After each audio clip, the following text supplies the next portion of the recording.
the skill set I came from.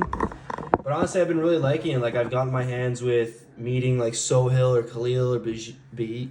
Yeah. I've got my hands on actually making like our Build a Friend workshop, turning that into a presentation. I'm now even going into the sales side now. I'm messaging a bunch of people, like a bunch of students on LinkedIn, trying to get them involved with their Grow Social event. I've been in the room sitting down so that we can make our whole Grow community, which I'm going to be turning into a server for individuals to join. So I've honestly been able to expand so much that I've been doing. And a lot of thanks to that is just to Kyle being able to teach me stuff that I didn't even think about that I needed to know. And then also just getting the chance of on hands, like go message these people, see what it's like to be sales, set up this forum, actually create content, or even go as far to turn our idea of a community into a functional server that they can actually use. Cool. Yeah. That's great. We've got a lot of updates, a little bit of show and tell. Cool. Do you want to share screen and then show him, start with the survey and then the Build a Friend workshop? You'll have to, share screen on it. Yes, I'm doing this. Present. We lined up all the documents. I told him you're a documents guy.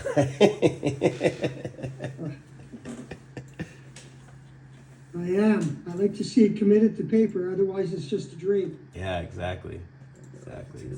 Nothing wrong with dreams, but it's hard to make them actionable. At this point, we got no time for that. So this is our Build a Friend workshop. So part of our Grow Social networking event, when we get a lot of students and young professionals together, we host this workshop here. And the idea of this workshop is essentially to build a baseline of what you'd consider to be a best friend, in the ironic sense that for you to decide what you would consider as your perfect best friend, it's deciding what kind of person you want to be. Because to attract that best friend, you need to be that best friend, right? So we first kick this off by identifying values, qualities, and basically how they function with their behavior.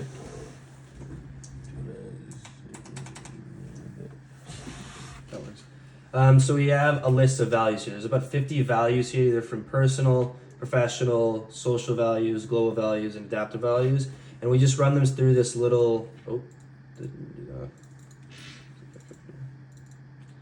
that. We run them through, like you pick 20 of them, then you knock those 20 down to 10, knock them down to 5, and knock them down to 2, just so it's easy and simple, because if you just look through the whole list and you go pick 2 of these, it's going to be incredibly hard. So we like to just facilitate it in that way.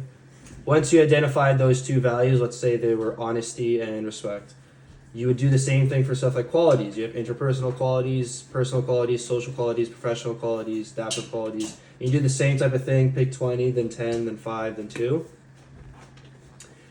That means now you have identified the top 2 qualities and the top 2 values that this perfect best friend you want them to have. So then you can ask yourself, like, what kind of behavior protrudes those values or those qualities, right? Like, and I have examples here, like truthful communication. They always speak truthfully with you, even when it might be uncomfortable, difficult to understand. It's like the same thing as honesty. Honesty might be the value that you have, but how do they actually portray that honesty as a behavior?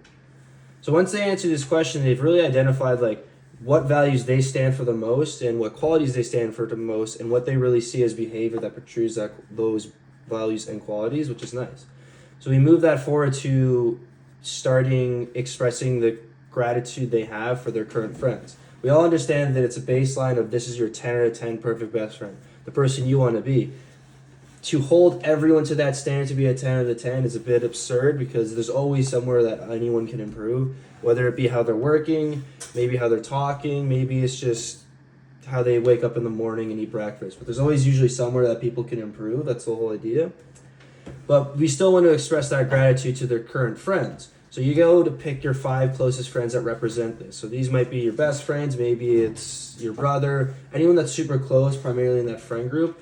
And you want to identify that gratitude. What do you like about them? Maybe for me, my best friend, I'm really happy of how honest he is to me. You know, whenever there's any like tension between us, we always talk it through. We get it through every time. There's nothing about, oh, I'm just going to hide this to you and you should figure out yourself, right?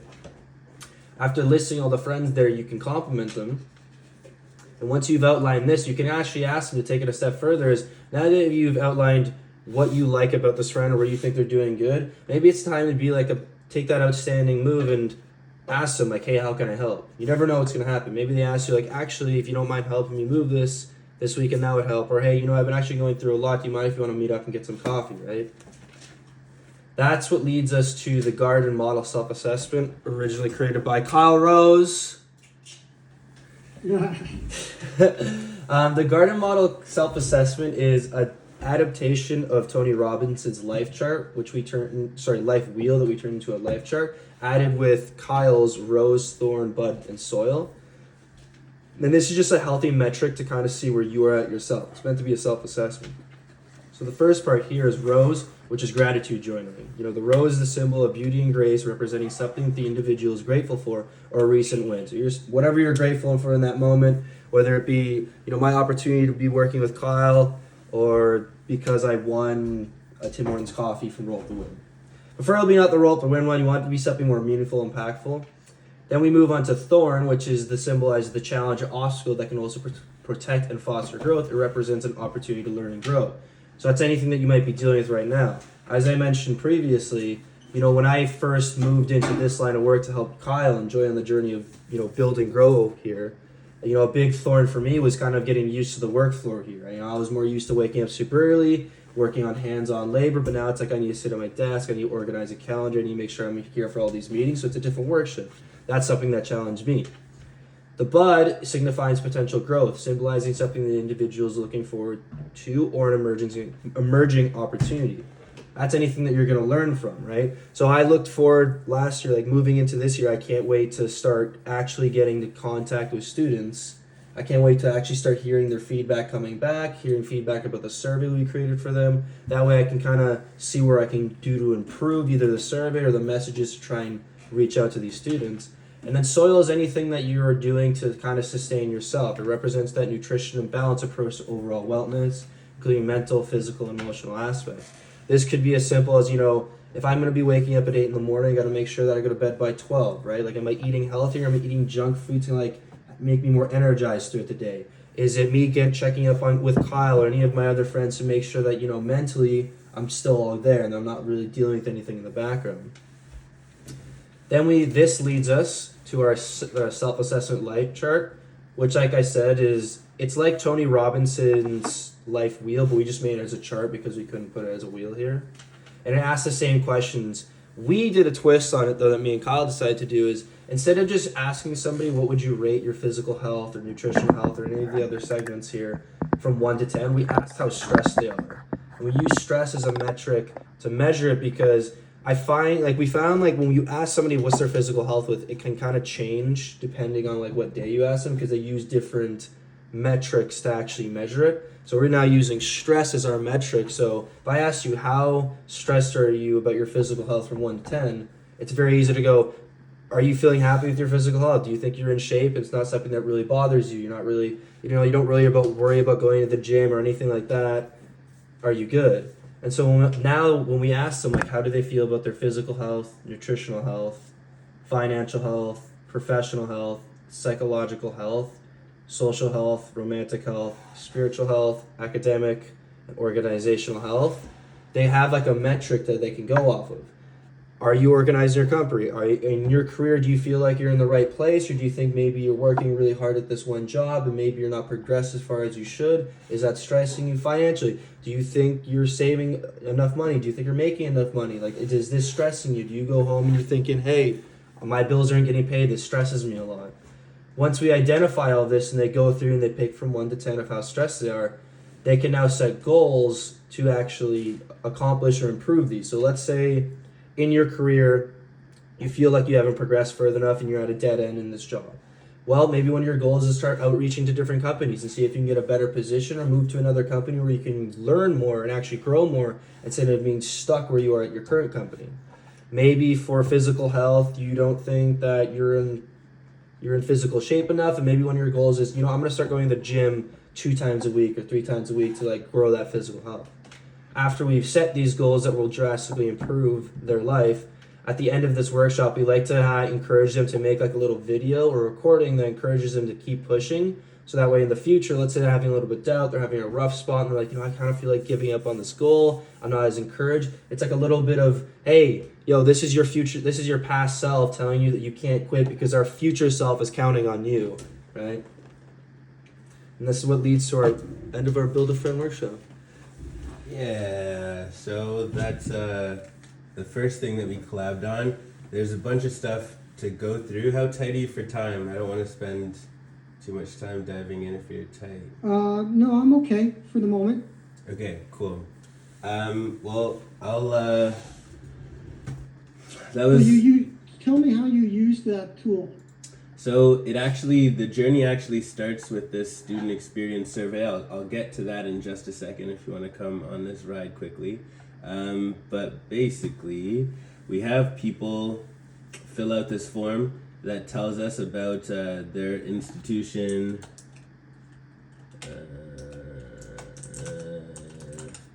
It tells us. So did I tell you when I went to Brock last year, they told me about a framework that the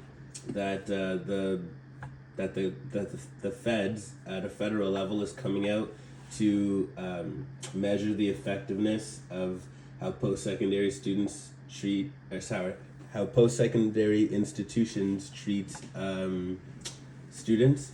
Like there's this framework coming out called the Trusted Institution Framework that is going to be what post-secondary institutions are measured in. There's a bunch of different categories. It's like what percentage of their tuition are they investing in, what percentage of their, of the tuition that they're getting, do you mind fixing that please? What percentage of the tuition that they're getting are they reinvesting into students, into student services? What are like the graduating rates, completion rates, the employment rates, basically all of the standards that that they're measured against for domestic students, they're now going to be measured for international students. And among them is student services that you see here. So basically the beginning of our interaction with post-secondary students or young professionals is this survey. So if we're on campus, which we are twice a week now, we're meeting them on campus in person and then asking them if they want to give some feedback to us about their school student services. So we walk them through this. They rate them out of 10. These questions are based off of the framework, the part of the framework that has most to do with us. And so it just serves as a baseline. It serves as a baseline that we can eventually use when like lobbying the school to work with us, basically to show them how bad they're doing. And then afterwards, we tell them if they're interested in staying in touch or hearing about our networking event, which we call the Grow Social, or any of our other services, that they can fill this out, give us their availability. Once they do that, we reach back out to them within 48 hours to kind of talk about the results. The life chart that you just saw is mentioned in here as well. And basically we tell them that we can help them with 3 things. The first being their current finances, the second being helping them to find a good job, and the third being helping them expand their network. Because the problem that they have primarily, well, those are the 3 problems. They mostly stem from the fact that their institution isn't, like they don't even help them get co-op placements, but like they need to do a co-op placement in order to graduate. I'm speaking specifically about the students Sohail and I taught, but it's a similar story. And then they can't get jobs. Like nobody wants to be their first job, so they end up working in fast food or in security or, you know, cleaning the beds in hotels when they're studying hotel and tourism management, etc. So we really give them an opportunity to share their experience, which they don't get. So they love that off of the bat. We tell them that we have solutions with Grow for all of the things that ail them, and the first of which is our Grow Social networking event. So at that networking event, which we haven't done yet, but we're going to be doing in March for the first time, the idea is that young professionals and students pay $35 each. Once we have 40 or 50 people that are signed up, as in like on the current wait list to go, we have their availability, we schedule it. I've got a location picked out already for that. and we host this networking event. At the networking event, we go through this workshop, the workshop that that Anthony just showed you, and that's kind of their first experience with Grow. The second Kyle, have you, I'm going to interrupt you real quick. Just Yeah. So this preliminary diagnostic, have you used it on campus? How many Yep. surveys just at Brock? How many surveys have you actually? We've just been starting this basically we got back on campus 2 weeks ago, and I've been mostly interacting with students that I've already met because they're going to be helping to get surveys out. We've got 12 responses right now in terms of students that we've actually connected with on campus or in his network, but like this is basically our strategy for building for starting this funnel basically is talking to people on campus and then also messaging them off of LinkedIn, which is obviously faster. So Right. So you did this at Brock, Kyle? no, Sorry?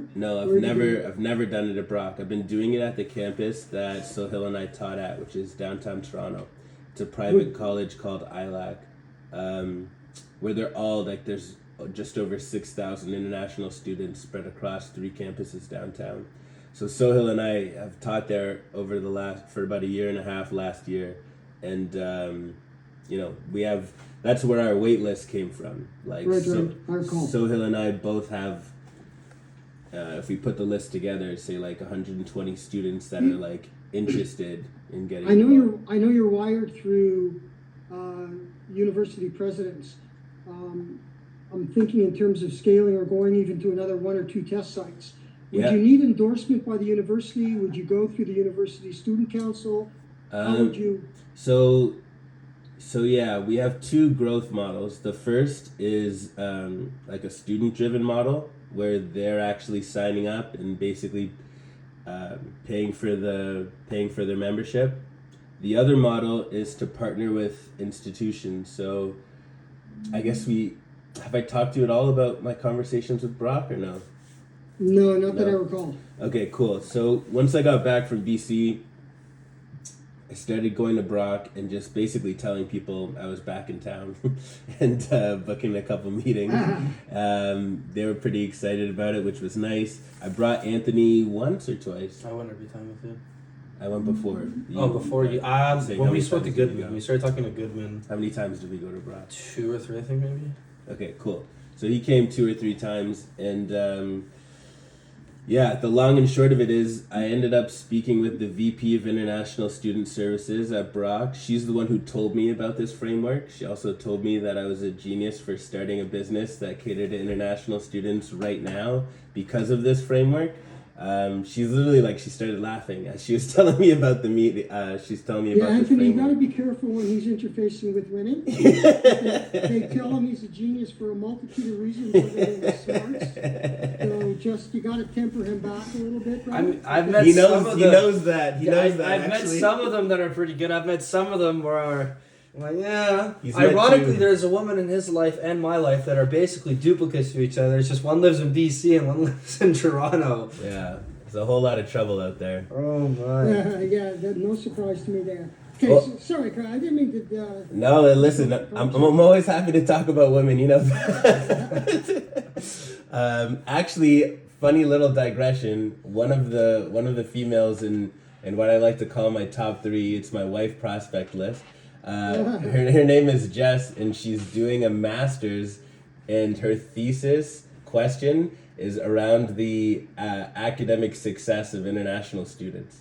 So Interesting. kind of a match made in heaven there, isn't it? But anyways, Serendipitous. yeah, incredibly. But anyways, we'll leave that alone for now.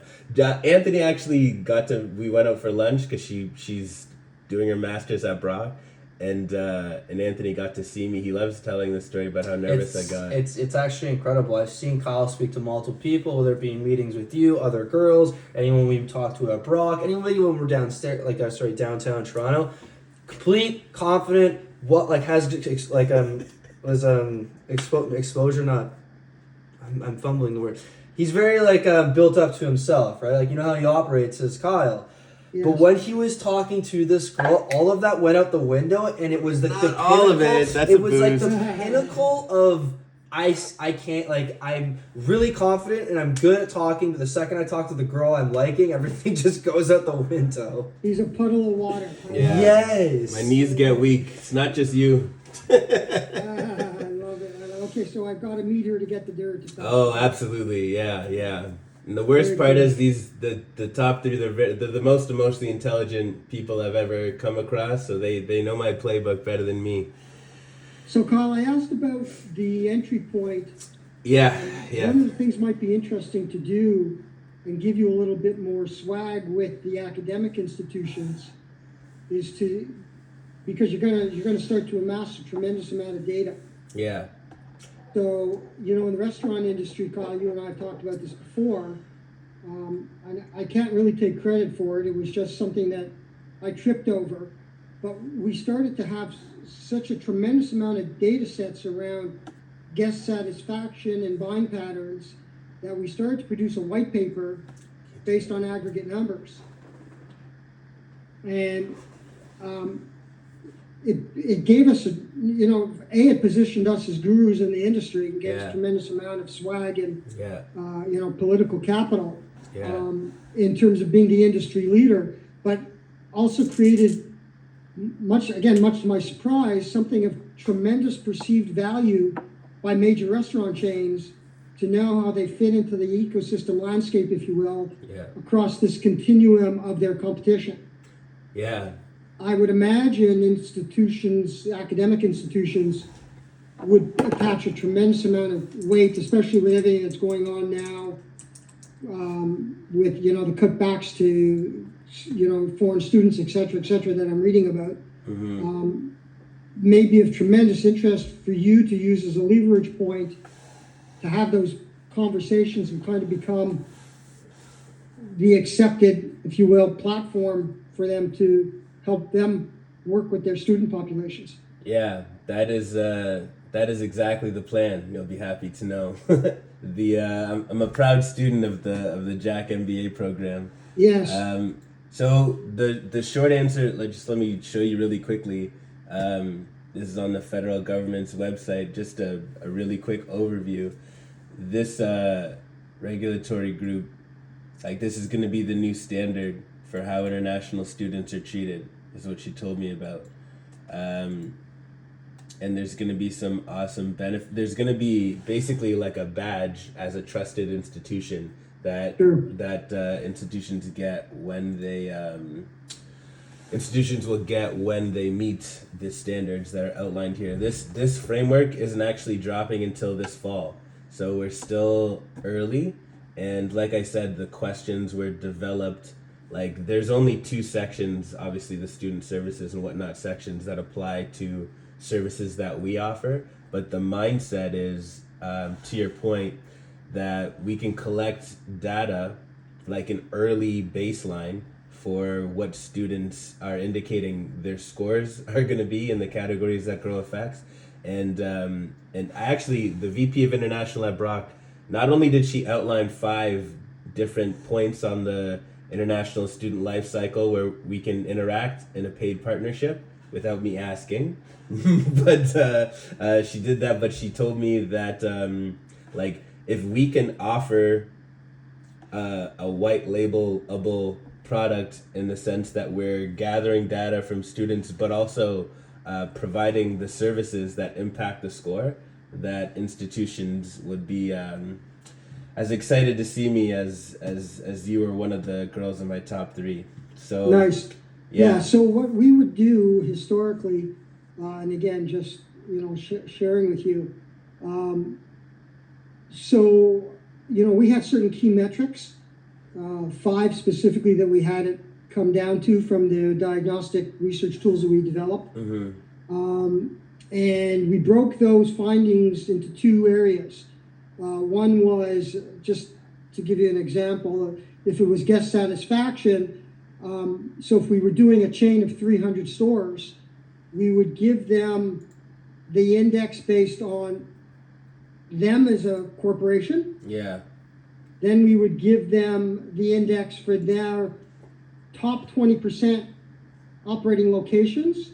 So, the guest satisfaction might have been 6.2, but at the top 20%, it might have been 8.1. Yeah. And then what we would do is we would also compare and contrast that to, the tens of thousands of other franchises, hospitality locations that we had, The industry standard. so that they had not only the benchmark, how did they stack up within that, and then again against the top performers. Yeah. And it gave them a very interesting set of diagnostics. Yeah. Now, again, to your point, so as you know, Kyle, and I'm saying this as much for Anthony's benefit as yours, Kyle. Yeah, it's for been a sure. while since we spoke. For sure. So that was our preliminary, if you will, entry level product, if you will, Anthony. It cost them, we did what we called a brand audit, cost them between 50 and 100K to get us to go in and do this market research and gather the data. Then we'd go on site and we'd do a day and a half strategic session where we would present to their executive team. And very often beyond that, we would keynote speak at their AGM, their annual conference. Okay. Because major franchise groups, there's always a natural friction between their franchisees and the franchisor. Franchisees always screaming at them, "You're not doing enough for my marketing dollars, and by contract, Yeah. they have to spend a certain amount." So it made a natural fit for us to go in and them to say, "Hey, we hired this top consulting group, and they're going to come out to the franchise meeting, our annual meeting, and present the data findings." So it was a very cool symmetry. The next step to that would be to engage us, to your point, Kyle, to come up with the fixes, if you will, from the diagnostic. And the expression that I always used, and Kyle's heard me use many a time, is you gotta diagnose before you prescribe. So He knows about that from our coaching experiences. We were just talking about so we were very big on that, and that's why I tried to drag Kyle towards how are you going to monetize this? What does that look like? When he says I'm a document guy, he's not kidding. I'd like to see the spreadsheets of the model of how the economics are going to start to flow through, because it gives us, when I say us, I mean management and people, entrepreneurs, an opportunity to look at kind of back in the napkin snapshots as to the economics of the model. It's okay if they're broken, but it gives us a way to kind of start to massage the numbers. Yeah. And so to your point, that tension exists at every institution. We can slap the franchise logo on the institutions, whereas the students are the franchisees, and bridge the gap in the exact same way. That literally is exactly the mindset behind this. I'm thinking of you all the way.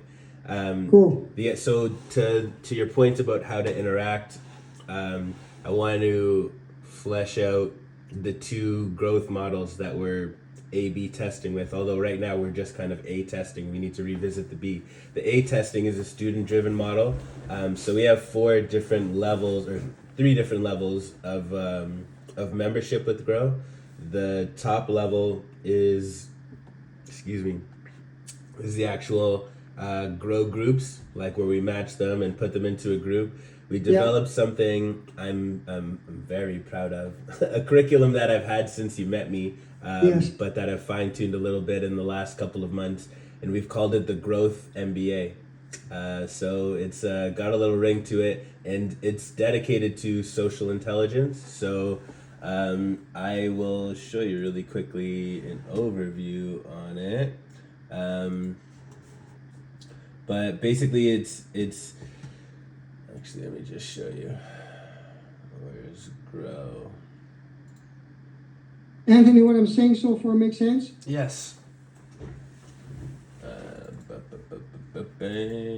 That's one of the driving factors for getting the student information, because we want to get, we have Brock Connection right now because Kyle used to be president there, right? So walking into administration is not very hard. But we need more actual data to show what we're doing is making an impact, and that's the whole idea of doing part of the survey, so we can do another survey after, have the data of what students were like in the support system before we were here and afterwards, so that way when we move out of Brock to other either like Niagara College, Ryerson University, or any of these other institutions, you have the data to show like, hey, before we were there, it was at a 3 out of 10. After we were there, it was at a 6, 7 out of 10. Clearly, we're making an impact on these students.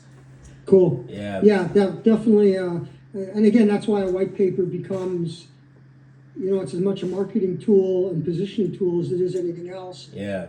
Benchmarking you guys to show how you're making progress. And it's interesting because we end up selling to either students or institutions, but the actual clientele, like the actual service being provided, is always to the students. So, students aren't particularly ever going to care about the white paper, but that white paper, as far as partnerships go, is going to be absolutely huge.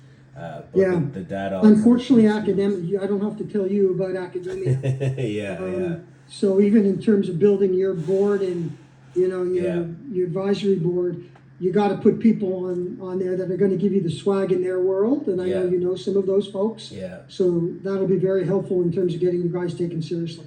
I have two very nice Harvard connects. One of my good friends is just finishing law school, and I have a peer mentor of sorts who's a Harvard MBA grad that have both offered to open their network up. I think I'm going to be bringing Josh in some capacity once he finishes his law school. But anyways, these modules here. Oh, we're not sharing. Sorry.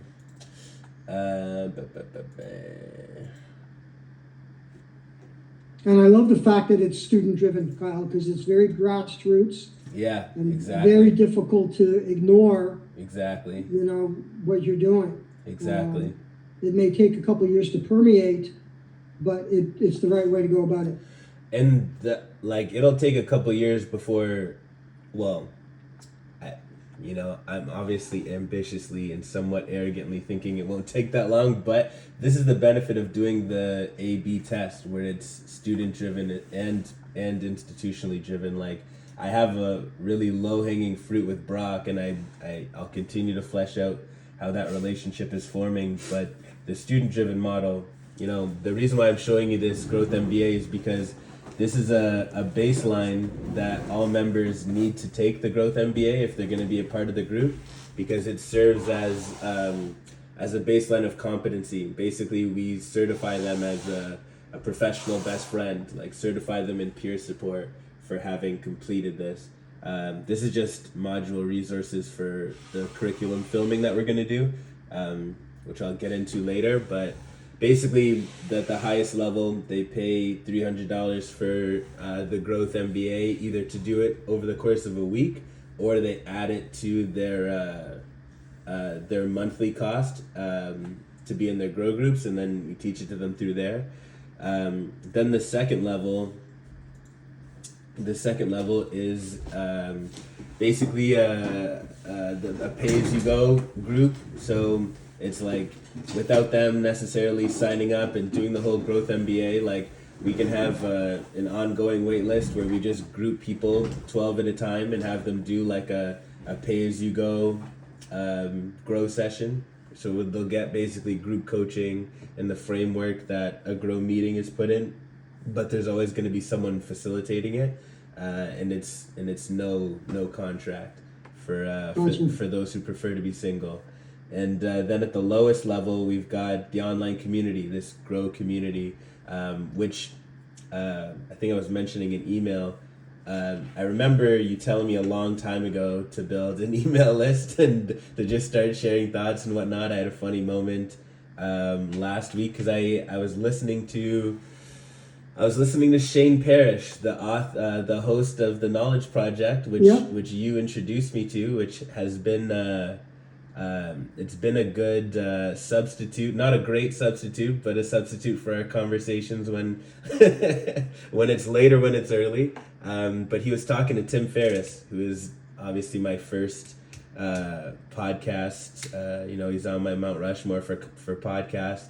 And they had a really awesome conversation, and they talked about Shane's journey. Shane, as I'm sure you know, is from Ottawa, has a military background, etc. And he built an email list, Farnham Street, in homage to Berkshire and Hathaway, and he just talked about the strength of that list, how high he got it. I don't remember right now, but I think right now it's over $500,000, and he's got them paying however much it is, 5, 15, whatever. And so I started thinking about an outstanding offer for the online community, specifically because the first time, this is why we don't have as many survey results right now, is because the few interactions we've had like hit me pretty profoundly.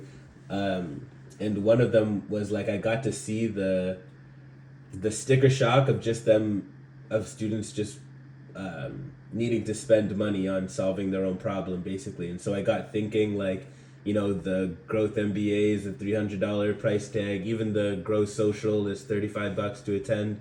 But if we could catch them in an online community, we basically have a batch of warm leads, people that we're not in touch with, and we get an opportunity. Like, it makes sense to play the market share game. And I don't know if you will have paid attention to this, but my spirit animal, he's been speaking a little controversially to my Jewish heritage over the last little while. But I don't know if you're in the loop with Kanye, but he, and this is another in-person conversation I'm looking forward to having, but he dropped a Super Bowl commercial. It was a 30-second commercial where he just recorded it in the back of a car and basically was like, hey, like, I'm selling some clothes, blah, blah, blah, spent $6 million on this. And he had just dropped his merch because he just dropped an album, and he did 19 million in 3 days because of that ad, which is pretty nuts. But what was particularly awesome about it is that 12 years ago, before he got into fashion, he said he was going to do luxury fashion, and then he was going to bring it down to like the common man's price. And he told him he's going to sell stuff, everything for $20. And over the last decade, he's established himself as a fashion icon. He's done his runways and whatnot in luxury, and he just dropped all of his clothes and his like sock shoe product. When he first dropped it, there was like $300. And then he dropped everything to $20 and gave everybody that already bought it like the cut of the difference. And yeah, so everything from his now, like, it's no collab, you know, so it's all him, distribution, blah blah blah, all profit. 19 million in 3 days, and I was like, it taught me a big lesson on market share, you know, and like what the power of having low cost but more people bought in does. And then I start thinking, like, ILAC, the school that that I have the teaching experience in, has over 6,000 students, and it's like, all right, let's say we caught 30% of that, 1,800, and we had them paying $10 a month, you know. What does that end up looking like in terms of this online community? And then thinking about schools like U of T has over 40,000 international students, and Brock has about 6, somewhere between 4 and 6. I don't remember. But I'm gonna stop you for a quick sec though. Yeah. So of the 1,800, you gave them something for nothing to get them to interface with you and your brand. Yeah. And then you would convert 900 of those. See, I think you're missing that step, Kyle. The freemium step? Respectfully, from a conversion metric perspective. Yeah. And that's how you're going to have to adjust you're going to have to get very aggressive, because unfortunately people are so skeptical, so lazy, and so stupid today that you have to really break through the noise. And I hear what you're saying about Kanye, but he's already has the brand to be able to command that kind of attention. You've got to work at getting that brand awareness to get to the brand trust piece. Yeah. So don't be afraid to drop the threshold and really come at them hard and see what that conversion rate looks like, because I think it's going to take you a couple of steps to get to that conversion rate. Yeah, you're right. I've journaled similar sentiments, but you're right. So maybe it'll make sense to have. Do you remember where? Whatever. I won't try to pull it up right now. But I can also tell you that Scott, when he went into real estate, he signed up with a group out of the States that does the #1 real estate consulting group. The conferences, right? It's not just conferences; it's weekly coaching. So it's a mastermind group. Yeah. It's massive stuff, Kyle. Yeah. Like what he's paying almost 25K US a year for the level of coaching that he's getting as a realtor. They have an entry level package which he does, and then they have a package below that. He's actually in Florida now as we speak because they do 4 conferences a year where they get everybody together. I should send you the link just the way they've done it. Yeah. He's developed, coaches who do coaching. Yeah. Train the trainer kind of pieces. Yeah. I know you and I have touched on. Yeah. The economics, Kyle, are massive. Yeah. The initial insight that's inspiring is to, we have a really outstanding offer for the online community where basically,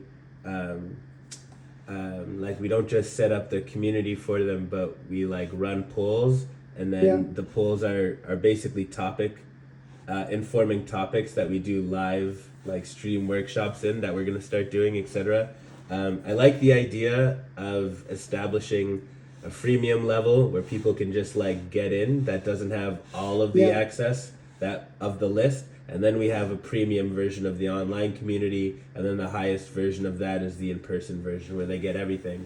The highest version, the Grow Group version where they have their own group, that's the one where at least right now, I'm planning on directing all of the software tools in terms of we've got more to show you, but The Grow internal.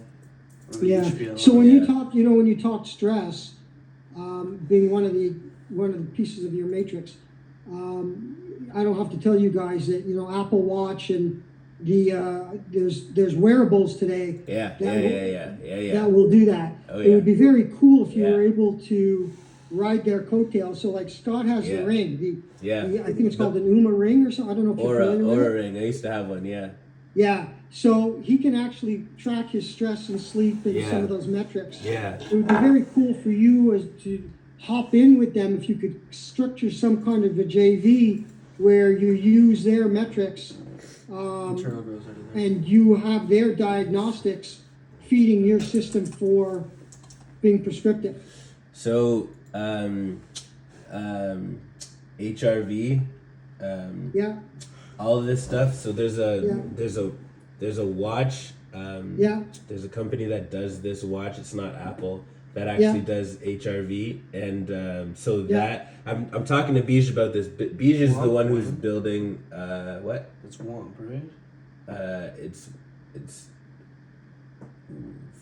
something really close to that. It would be great though if you could collaborate with somebody as a market channel because they've already got such a massive.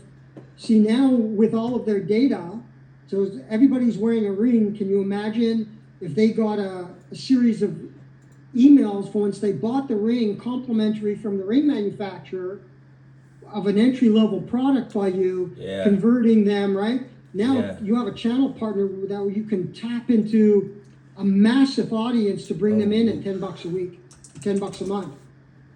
Yeah, the company that I have in mind is called Whoop. I'm talking to Bij about integrating this into the Human Performance Lab because, to your point, from an affiliate partnership perspective, but also just from this is exactly the type of stuff that I've always imagined this Human Performance Lab being at its best. And so integration with all these tools, makes all kinds of sense. And these hardware manufacturers would love, if you can bring them a segment of academia, of student population. They don't have the time or the wherewithal. That's why you got to collaborate with some of these potential channel partners. Could be massive. I think especially as we continue to get our membership up, that'll start to make more and more sense. I definitely love the idea. I think it'll live particularly with the young professional demographic more than the post-secondary one, but you can never tell. And we are. Yeah, but that's where they get them. to see Yeah. if I can get you hooked on my methodology while you're in university Yeah. or a recent grad. And you stay I'm with going to them. own you for life. Yeah, that's total facts. So there's a value to that. To catch Carl, I'm them going to start early. to run out of time, brother. Yeah, no problem. I'll send you stuff for you to look through on your own time, but just a quick skim. Thank you. So this is what we're calling the Thoughts and Observations Journal. So we both have one of these. This is the Word doc version.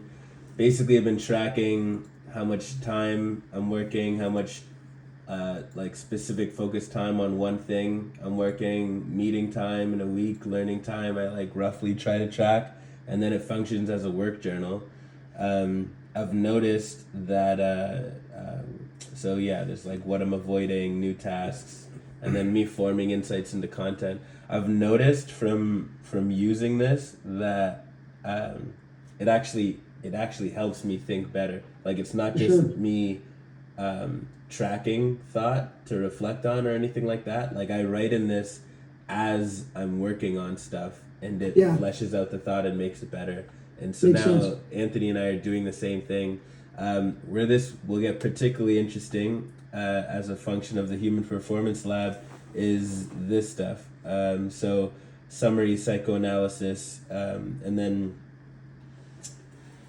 basically what I'm actually building right now, like today, is a ChatGPT plugin where you can plug in this document and it'll give you this summary psychoanalysis and more. Nice. Yeah, so this will, by the end of the week, the first version of it will be ready.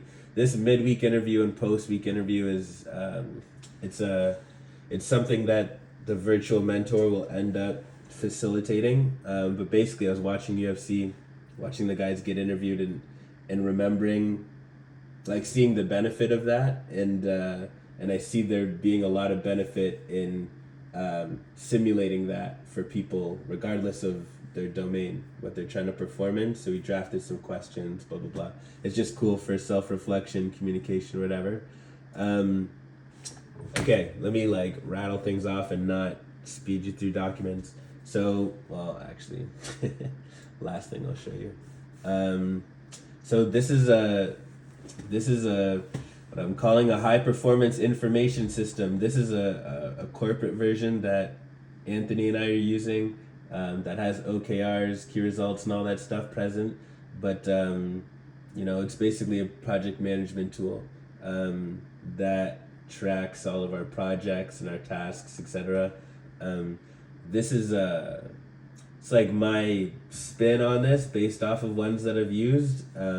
I like the idea of this and the Thoughts and Observations Journal being the reference data that Jack AI uses so that people get a very customized and like bespoke experience talking to Nice. the virtual mentor. So there's a ton of data visualization that'll end up coming with this. But anyways, just another one of the tools. We're talking about university. We're talking about growth and growth strategies. So the VP of International Student Services at Brock and the Dean of the Business School and the manager, director of the entrepreneurial space on campus all had hard eyes when we came back on campus. Were happy to see me, and have verbally committed to paid partnership already to Beautiful. prototyping, or not prototyping but piloting.